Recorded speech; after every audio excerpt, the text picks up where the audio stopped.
I've been working my way through creating the Fellowship as Dungeons and Dragons characters, so naturally that means creating the Hobbits, which left me with a bit of a problem. You see, I've been making the other characters at between levels 14 and 16, but the Hobbits just aren't as powerful, so I designed them to be more like level 12.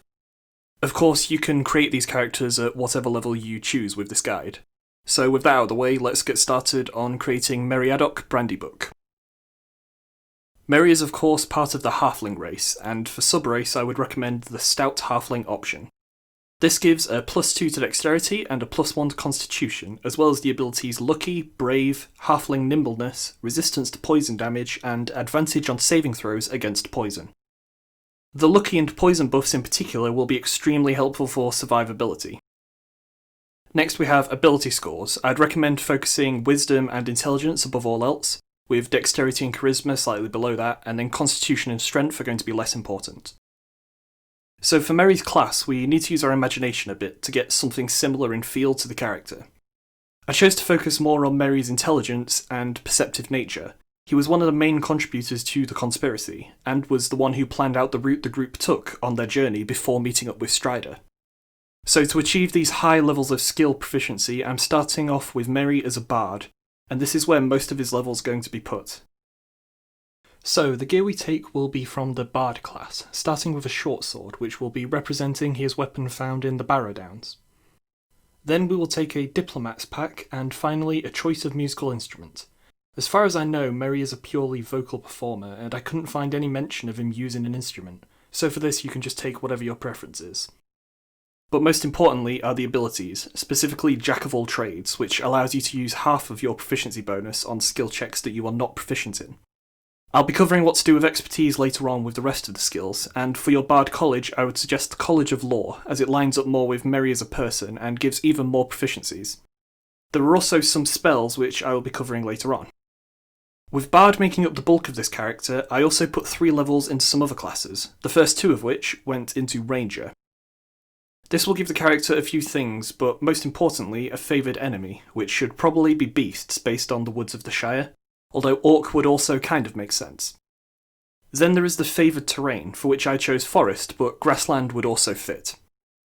Next there's a fighting style, for which I chose dueling, allowing for bonuses when using one-handed weapons on their own. The final multiclass level I spent was in Rogue, mainly for the second expertise ability, which I checked and the player's handbook doesn't say they don't stack, so I'm allowing it. Also because it gains a sneak attack, which I'm sure will come in handy should we ever find ourselves having to attack the Witch King of Angmar.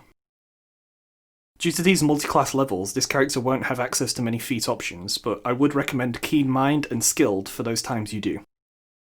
Now, Merry isn't a character that we would normally expect to see using spells, but much like with previous videos, there's the issue of converting from the Middle-earth soft magic system to the hard magic system of Dungeons and Dragons.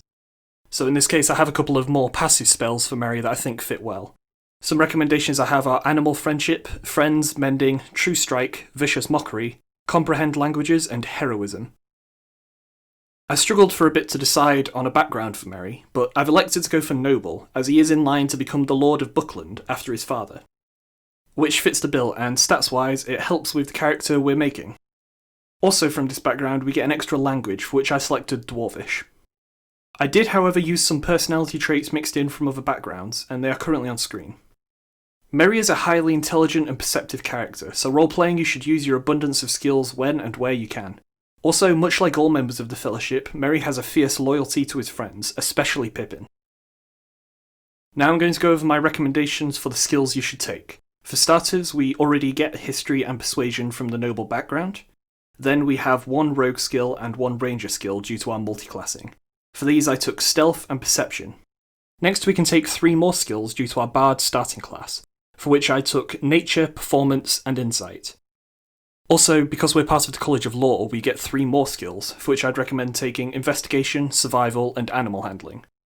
Finally, if you took the Skilled Feat option, then you will have 3 more skills to pick from, for which I would recommend taking Sleight of Hand, Deception, and Medicine. Now there are 4 expertise levels we gain from being a Bard and a Rogue. The skills I would recommend selecting are Perception, Nature, Investigation, and Insight, providing that you already have them unlocked.